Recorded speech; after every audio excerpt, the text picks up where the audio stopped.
Hello guys, push button start and stop വരുന്ന എല്ലാ കാറിലുമുള്ള ഒരു ബേസിക് ഫീച്ചറാണ് കീലെസ് എൻട്രി എന്ന് പറയുന്നത്. അതായത് ഇപ്പം നിലവിൽ നമ്മുടെ വണ്ടി നമ്മളിപ്പം ലോക്കാക്കിയിട്ടേക്കാണ്, നമ്മളിപ്പോൾ തുറന്നു നോക്കിയാൽ ഓപ്പൺ ആവുന്നില്ല, അതുപോലെ ഫ്രണ്ടും ഓപ്പൺ ആവുന്നില്ല.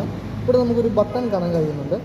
അപ്പം നമ്മുടെ എയ്തർ നമ്മുടെ കയ്യിലോ അല്ലെങ്കിൽ നമ്മുടെ പാൻറ്റിൻ്റെയോ ഷർട്ടിൻ്റെയോ പോക്കറ്റിലോ ഈ നമ്മുടെ വണ്ടിയുടെ കീലെസ് ആയിട്ടുള്ള പുഷ് ബട്ടൺ സ്റ്റാർട്ടിന് ഉപയോഗിക്കുന്ന കീ നമ്മുടെ കയ്യിലുണ്ടെങ്കിൽ അത് മാത്രം വെച്ച് നമുക്ക് വണ്ടി തുറക്കാൻ പറ്റും. അതായത് അതിനുവേണ്ടി പ്രത്യേകിച്ച് കീ എടുത്ത് അൺലോക്ക് ചെയ്യേണ്ട ആവശ്യം വരുന്നില്ല. അതിന് പകരം ജസ്റ്റ് ഒന്ന് കൈ പിടിക്കാം, ഞാൻ കാണിച്ചു തരാം. ഞാൻ ഈ കീ വെറുതെ കൈ പിടിച്ചിട്ടേ ഉള്ളൂ. കൈ പിടിച്ചുകൊണ്ട് തന്നെ കീ പ്രസ് ചെയ്യാതെ തന്നെ ഞാൻ ഇതിൻ്റെ ഈ പുഷ് കാണുന്നൊരു ബട്ടണിൽ അമർത്താമെങ്കിൽ ഡോർ തുറന്നിട്ടുണ്ട്. അതുപോലെ തന്നെ ഞാൻ ഈ കീ എൻ്റെ പോക്കറ്റിലിട്ടേക്കാണ്.